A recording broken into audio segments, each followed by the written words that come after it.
પોતાની પત્નીને ખુશ કરવા માટે કાનપુરમાં એક પાનની દુકાન ચલાવનાર વ્યક્તિ 1 લાખ રૂપિયાના સિક્કા ભેગા કર્યા અને થેલો ભરીને સોનાની ચેન ખરીદવા પહોંચી ગયો. આ કિસ્સો હવે ઠેર ઠેર ચર્ચાનો વિષય બની ગયો છે. લગ્નના થોડા સમય બાદ જ્યારે પત્નીએ મજાકમાં એક ખાસ ભેટ માંગી ત્યારે પતિ અભિષેકે પણ તેણીને આવી ભેટ આપવાનું નક્કી કરી દીધું કે જે તે હંમેશા યાદ રાખે. પાનની દુકાન ચલાવતા અભિષેકે પોતાની રોજની કમાણીમાંથી 20 રૂપિયાના સિક્કા બચાવવાનું શરૂ કર્યું. ધીમે ધીમે તેણે 5290 સિક્કા એટલે કે રૂપિયા 1,05,800 ભેગા કર્યા.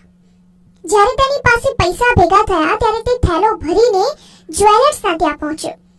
અભિષેકે દુકાનના કાઉન્ટર પર સિક્કાની થેલી મૂકી ત્યારે ત્યાં હાજર દરેક લોકો ચોંકી ઉઠ્યા.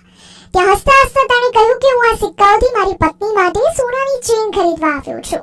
દુકાનદારે પણ તેના સિક્કા રાખ્યા અને તેને સોનાની ચેનની ડિઝાઇનો બતાવી. અભિષેકે આ ડિઝાઇન ફાઇનલ કરી અને પોતાની પત્નીને ગિફ્ટ આપવાનું નક્કી કર્યું. પાનની દુકાન ચલાવનાર આ સાધારણ વ્યક્તિની પ્રેમની અભિવ્યક્તિએ દરેક લોકોને પ્રભાવિત કર્યા.